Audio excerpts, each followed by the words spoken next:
जय हिंद साथियों, मैं चंदा आपका स्वागत है A&S GKGS रिसर्च एकेडमी में। तो जैसा कि आपको पिछले वीडियो के माध्यम से पता ही होगा कि क्लास 7 के NCERT हिस्ट्री का चैप्टर नंबर 7 के पार्ट 1 को कवर कराया गया था। जो चैप्टर नंबर 7 है क्षेत्रीय संस्कृतियों का निर्माण, यानी क्या है तो अब क्षेत्रीय संस्कृति के निर्माण की बात कर रहा है। पिछले वीडियो में हम जाने थे ईश्वर के अनुराग के बारे में, जिसमें आपको बताए थे जो उस चैप्टर था उसमें हम मध्यकाल में जो भक्ति आंदोलन में जो परिवर्तन हुए थे इसके बारे में जाने थे, जिसमें हम विभिन्न भक्ति आंदोलनों को देखे थे, जिसमें हम देखे थे सूफी आंदोलन, इस्लाम धर्म और भी अन्य आंदोलन के बारे में हम पिछले वीडियो में देखे थे। तो आज हम क्षेत्रीय संस्कृतियों के निर्माण के बारे में जानेंगे, यानी क्षेत्र के जो संस्कृतीय निर्माण है इसके बारे में जानेंगे। तो पिछले वीडियो में हम पहले जाने थे चेर राज्य की स्थापना के से जाने थे। तो चलिए हम थोड़ा सा पिछले वीडियो की ओर चलते हैं, वहां से शुरू करते हैं। तो चेर राज्य की स्थापना की बात करेंगे, यानी क्या तो चेर राज्य की स्थापना की।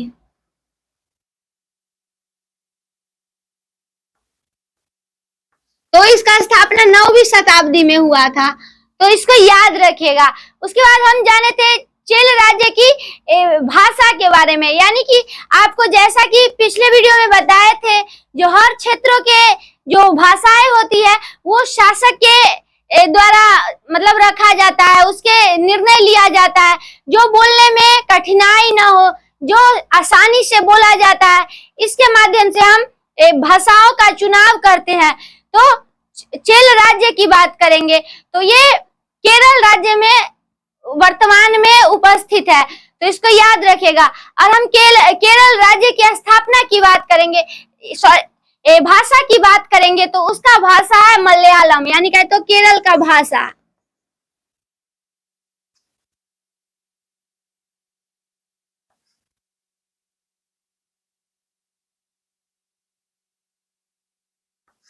यानी भाषा की बात किए तो मलयालम भाषा है। इसी तरह हम रीति रिवाज की बात करेंगे तो उसका अलग है, रहन सहन अलग है, खान पान अलग है। तो विभिन्न क्षेत्रों के रीति रिवाज, खान पान ये सभी अलग देखने को मिला था, जिसके बारे में हम विस्तृत जानकारी पिछले वीडियो में बताए थे।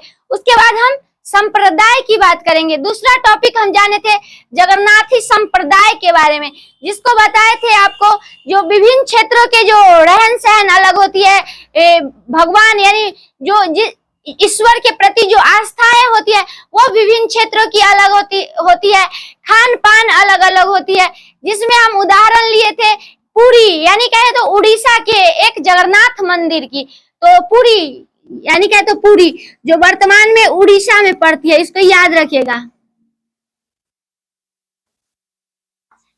यहाँ एक जगन्नाथ संप्रदाय था, जो जगन्नाथ जो भगवान की काष्ठीय प्रतिमाएं बनाए थे, तो इसको याद रखेगा। तो पहले हम जानते हैं जगन्नाथ शब्द के अर्थ के बारे में, यानी क्या तो जगन्नाथ शब्द के अर्थ के बारे में।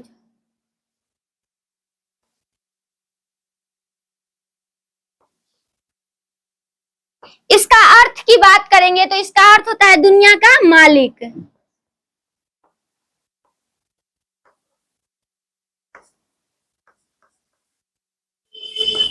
जो विष्णु का पर्यायवाची शब्द भी है, तो इसको याद रखिएगा। उसके बाद हम जानेंगे जो जगन्नाथ संप्रदाय के लोग के बारे में। तो कहे तो मध्यकाल में जगन्नाथ संप्रदाय जो था वह उड़ीसा में रहता था, और उन्होंने एक शुरुआती दौर में काष्ठीय प्रतिमा जगन्नाथ भगवान की बनाई थी, तो इसको याद रखिएगा।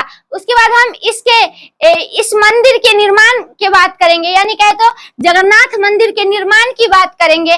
तो एक गंग वंश के शासक थे, यानी कहे तो गंग वंश के शासक अनंत वर्मन, यानी कहे तो अनंत वर्मन।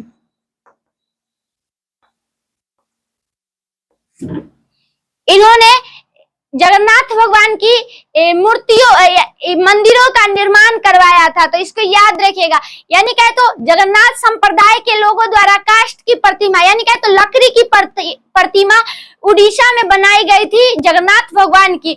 उसके बाद इसका मंदिर की बात करेंगे निर्माणकर्ता की, तो गंग वंश के शासक थे अनंत वर्मन, उनके द्वारा बनवाया गया था, तो इसको याद रखिएगा। उसके बाद 1230 ईस्वी में एक अंगद वर्मन थे, अंगद भीम एक शासक थे, उन्होंने जगन्नाथ मंदिर के आसपास के क्षेत्रों के दान में दे दिए थे, यानी उसका साम्राज्य क्षेत्र था, जो मंदिर के आसपास के क्षेत्र था उसको उन्होंने दान में दे दिया था, मंदिर के दान में दे दिया था, तो इसको याद रखिएगा।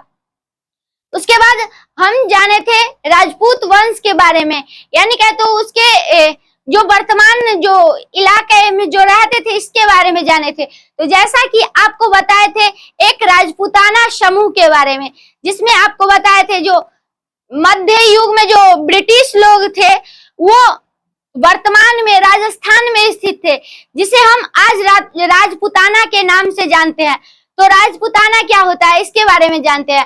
तो एक राजपूतों की बस्ती थी, यानी जैसे गांव में देखते हैं तो विभिन्न जातों की बस्ती होती है, उसी प्रकार वर्तमान जो राजस्थान है उसमें राजपूतों की बस्ती है, जिसे हम राजपूताना के नाम से जानते हैं, तो इसको याद रखिएगा।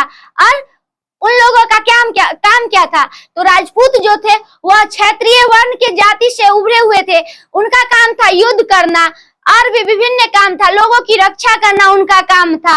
और हम आज भी बात करेंगे तो वर्तमान में भी राजपूत जो है वो राजस्थान में ही स्थित है। अब हम राजपूत शब्द के अर्थ की बात करेंगे, तो उसका अर्थ होता है राजा का पुत्र, तो इसको याद रखिएगा। तो इन सभी टॉपिकों के बारे में हम पिछले वीडियो में जाने थे, तो चलिए आज हम उससे आगे जानेंगे। तो आज के वीडियो में हम कौन कौन से टॉपिक को कवर करेंगे इसके बारे में जानते हैं। तो पहले हम जानेंगे क्षेत्रीय सीमांतों से परे कथक नृत्य की कहानी के बारे में, यानी कहे तो ये आज जो हमारे शास्त्रीय नृत्य है कथक, इसकी कहानियों के बारे में हम जानेंगे, इसके इतिहास के बारे में जानेंगे, जिसमें हम जानेंगे इसके मूल स्रोत के बारे में, यानी कहे तो कथक नृत्य के मूल स्रोत के बारे में जानेंगे। उसके बाद जानेंगे शुरुआती स्रोत के बारे में, यानी कथक जो नृत्य था या कहे तो कथक शब्द जो था वह शुरुआती दौर में किसके लिए प्रयोग होता था इसके बारे में जानेंगे।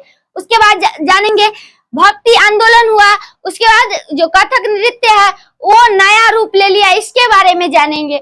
उसके बाद हम जानेंगे राधा कृष्ण के प्रसंग के बारे में, यानी क्या तो ये सब हम कथक नृत्य के अंतर्गत ही जानेंगे। उसके बाद हम जानेंगे अगला टॉपिक की बात करेंगे, तो वो है संरक्षकों के लिए चित्रकला लघु चित्रों की परंपरा, यानी क्या तो जो संरक्षक थे वो चित्रकला के बारे में बताए थे, और इसमें हम लघु चित्रों की परंपरा के बारे में जानेंगे, तो इसको याद रखेगा।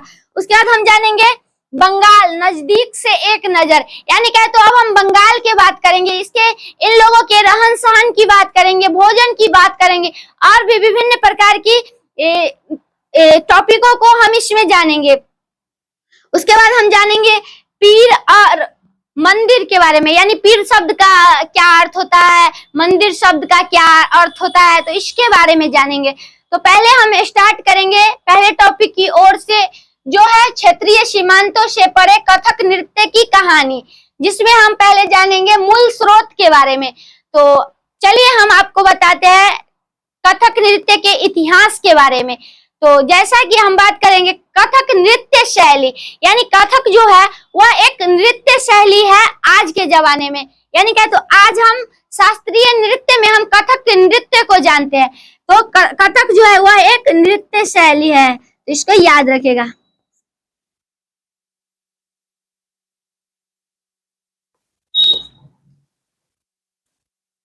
ये नृत्य शैली है, यानी क्या तो कथक नृत्य की बात करेंगे तो ये यूपी यानी उत्तर प्रदेश की शास्त्रीय नृत्य है, तो इसको याद रखिएगा। तो अब हम इसके बारे में जानेंगे।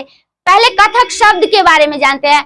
कथक जो नृत्य शैली थी वह उत्तर भारत के पृष्ठभूमि से जुड़ी हुई थी, तो इसको याद रखेगा। यानी क्या तो कथक शब्द की बात कर रहा है, तो ये उत्तर भारत के पृष्ठभूमि से जुड़ी हुई थी, तो इसको याद रखेगा। उसके बाद हम अब कथक शब्द के बारे में जानते हैं, इसका अर्थ क्या होता है, यानी क्या तो शुरुआती स्रोत की बात करेंगे। कथक शब्द का शुरुआती स्रोत, तो कथक जो शब्द है ये कहानी यानी क्या तो कहानी से निकलता है जिसे हम कहे तो इसका अर्थ की बात करेंगे तो कथक शब्द का अर्थ होता है कहानी, तो इसको याद रखिएगा।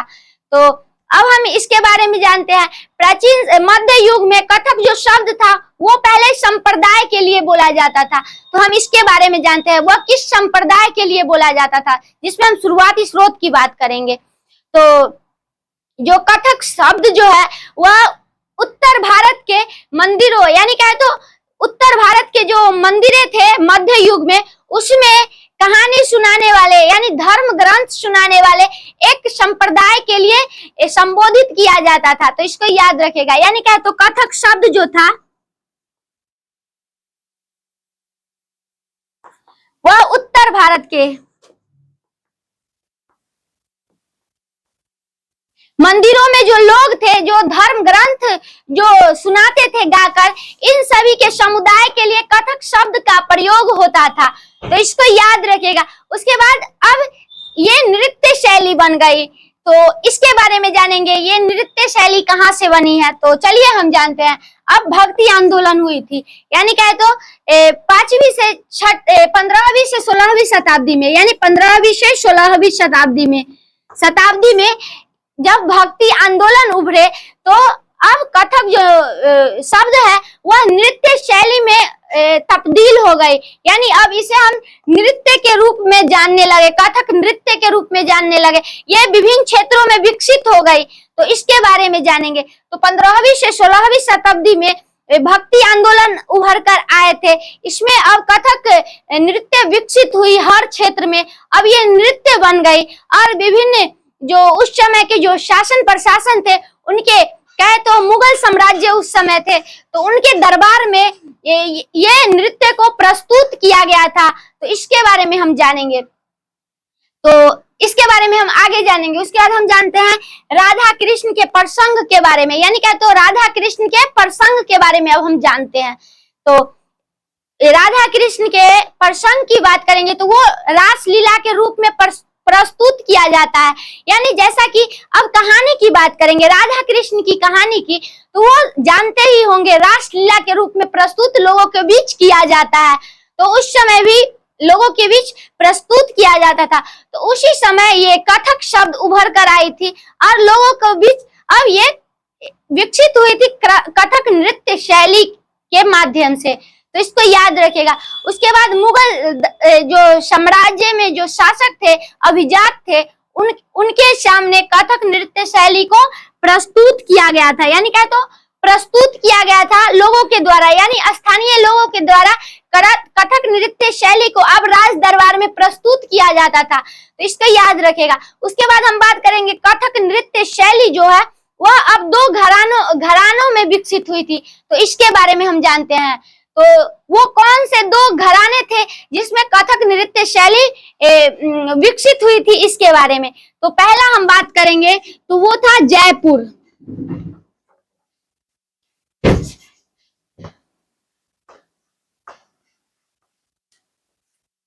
तो पहला जो घराना था वो जयपुर का घराना था, तो इसको याद रखिएगा। यहाँ पर पहला कथक नृत्य शैली विकसित हुई थी। उसके बाद दूसरी हम बात करेंगे तो वो लखनऊ घराना।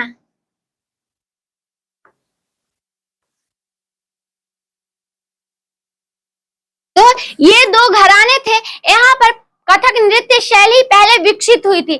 उसके बाद हम आगे बात करेंगे, उसके बाद विभिन्न क्षेत्रों में कैसे कथक नृत्य शैली विकसित हुई इसके बारे में। तो सन 1850 से 1875 के बीच में अब ये उत्तर पश्चिम भारत के विभिन्न क्षेत्रों में विकसित हुए थे। जैसे हम बात करेंगे पंजाब में, उसके बाद बात करेंगे हरियाणा में, उसके बाद हम बात करेंगे बिहार में, और भी अन्य क्षेत्रों में अब कथक नृत्य शैली विकसित हो गई थी। तो वो विकसित हुई थी 1850 से 1875 ईस्वी के बीच में, तो इसको याद रखिएगा। उसके बाद हम बात करेंगे कथक नृत्य शैली के बारे में, जो उस समय के मध्यकालीन जो राज दरबार था उसमें प्रस्तुत किया गया था। तो उस समय के जो शासक थे, जो ब्रिटिश शासक थे, उनको कथक नृत्य शैली पसंद नहीं आई थी। तो उसके बाद हम बात करेंगे ये शास्त्रीय नृत्य में कैसे शामिल हुई थी, इसके बारे में तो जानते हैं इसके बारे में। उसके बाद जब बात करेंगे, जब देश की आजादी हुई यानी स्वतंत्रता हुई, उसके बाद जो कथक नृत्य शैली है उसको अब 6 शास्त्रीय नृत्य में शामिल किया गया था। तो अब हम जानते हैं वो 6 शास्त्रीय नृत्य कौन कौन से हैं और किस प्रदेश से संबंधित है, इसके बारे में। तो चलिए आपको हम बताते हैं बारी बारी से 6 शास्त्रीय नृत्य के बारे में। तो पहला हम शास्त्रीय नृत्य की बात करेंगे। तो पहले हम जानते हैं कथक नृत्य के बारे में ही।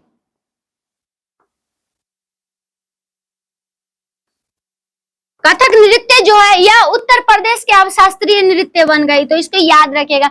उसके बाद दूसरा है भरतनाट्यम,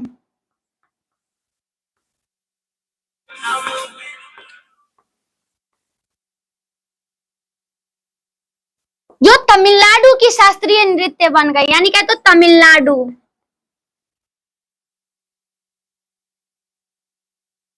तीसरा की बात करेंगे तो वो है कथकली,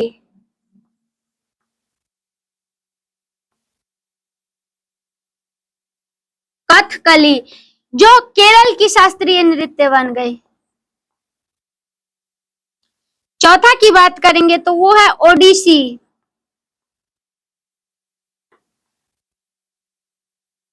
जो उड़ीसा की शास्त्रीय नृत्य बन गई।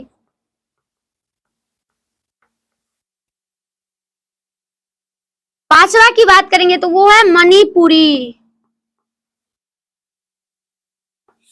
जो मणिपुर की शास्त्रीय नृत्य बन गई। उसके बाद छठा की बात करेंगे वो है कुचिपुड़ी,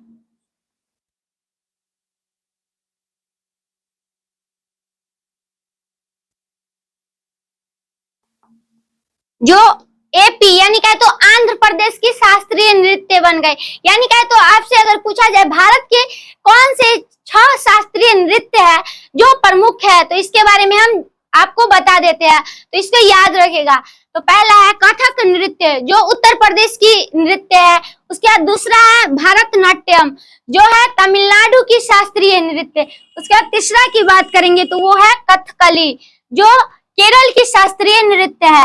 अब हम चौथा नृत्य की बात करेंगे जो है ओडिसी, जो उड़ीसा राज्य की शास्त्रीय नृत्य है। उसके बाद हम पांचवा की बात करेंगे तो वो है मणिपुरी, जो नृत्य है वह मणिपुर की शास्त्रीय नृत्य है। और हम छठा की बात करेंगे तो वो है कुचिपुड़ी जो आंध्र प्रदेश की शास्त्रीय नृत्य बन गई। तो ये प्रमुख है, तो इसको याद रखिएगा। ये हर प्रतियोगी परीक्षाओं में पूछे जाने वाले सवाल बन सकते हैं। तो चलिए अब हम अगले टॉपिक की ओर चलते हैं। अब अगले टॉपिक के बारे में जानेंगे। तो अगला टॉपिक है संरक्षकों के लिए चित्रकला लघु चित्रों की परंपरा। यानी क्या तो जो संरक्षक होते थे इसके चित्रकला की बात करेंगे, जिसमें हम यहाँ पर शब्द ही देखने को मिल रहा है लघु चित्रों की परंपरा। यानी क्या तो छोटे आकृतियों की परंपरा के बारे में बात कर रहा है। तो जैसा कि हम आज बात करेंगे छोटे आकृतियों की परंपरा की, तो छोटे आकृतियों को हम कागज पर दर्शाते हैं, पानी पर दर्शाते हैं और भी विभिन्न चीजों पर छोटे जो चित्र होते हैं उसको दर्शाते हैं।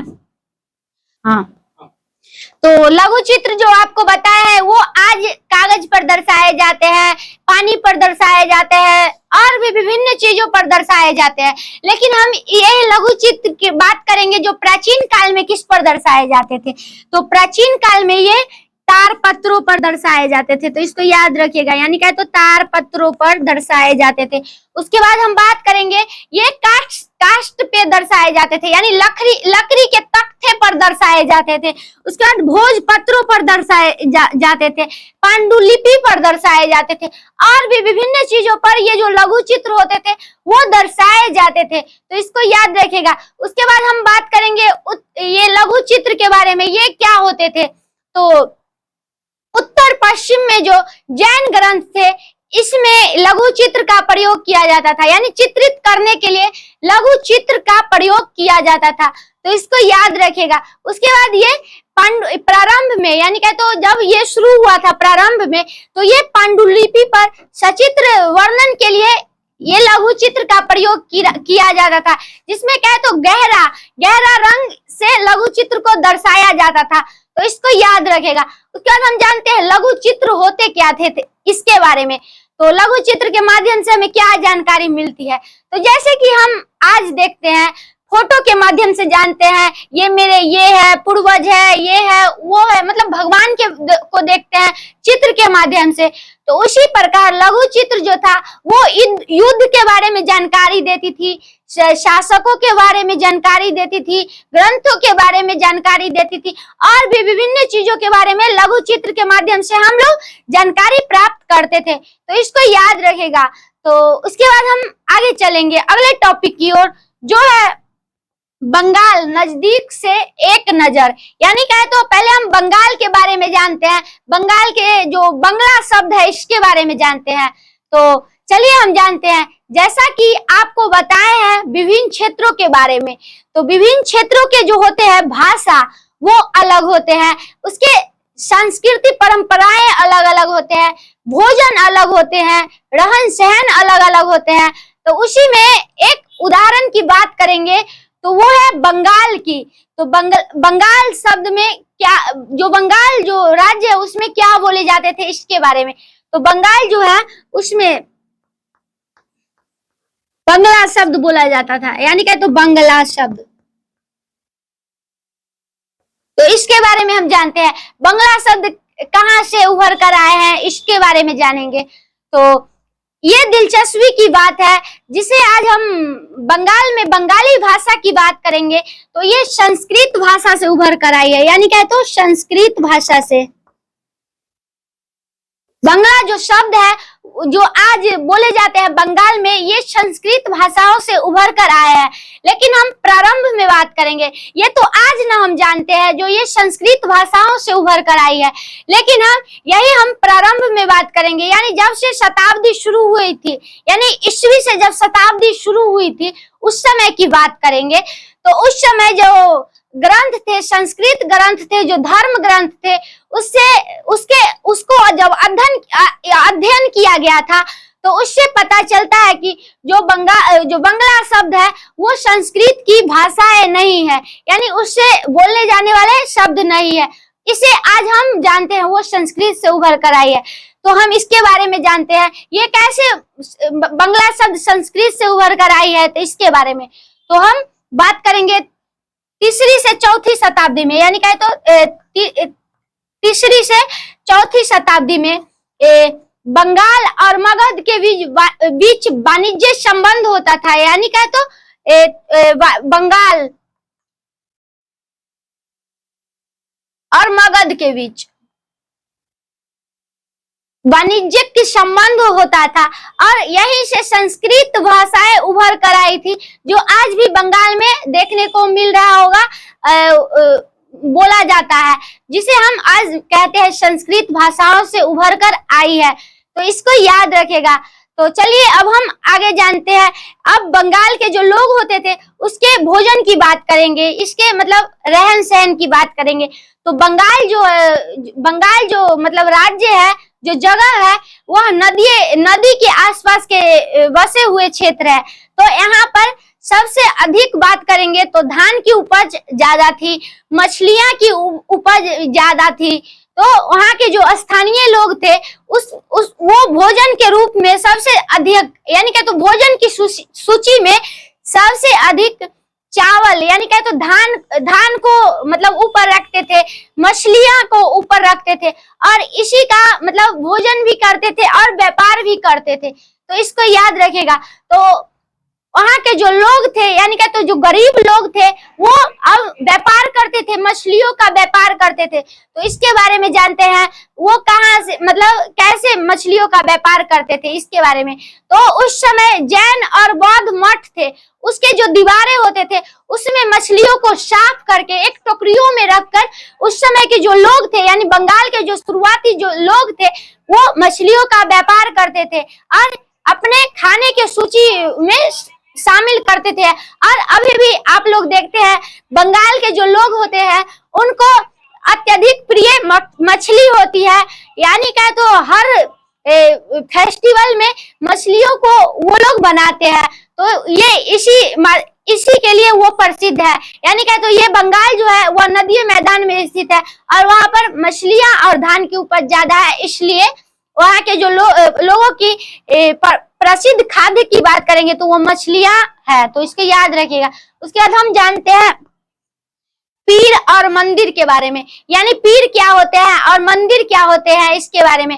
तो दोनों जो है वह आस्था के केंद्र है, तो इसको याद रखेगा। यानी क्या तो पीर लोगों के लिए दरगाह है, यानी क्या तो पीर जो लोग हैं उनके लिए दरगाह है।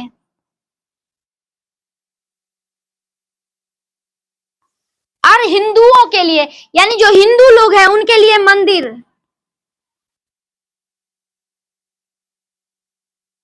दोनों जो है वह आस्था का केंद्र है। यानी क्या तो जो विभिन्न जो दो श्रेणी है, यानी पीर संप्रदाय के जो लोग आते थे उनके लिए दरगाह मतलब प्रमुख है, आस्था का केंद्र है, और जो हिंदू संप्रदाय है उनके लिए मंदिर आस्था का केंद्र है, तो इसको याद रखेगा। तो हम बात करेंगे पीर संप्रदाय के जो लोग होते थे वो भाईचारे की भावना आपस में रखते थे, समानता को मिटाते थे और भी विभिन्न प्रकार के मतलब कार्य को करते थे समाज में। और वही हम मंदिर की बात करेंगे तो मंदिर जो है वह केवल भक्ति का ही मतलब स्थल नहीं, बल्कि यह शिक्षा का केंद्र है, धर्म का केंद्र है,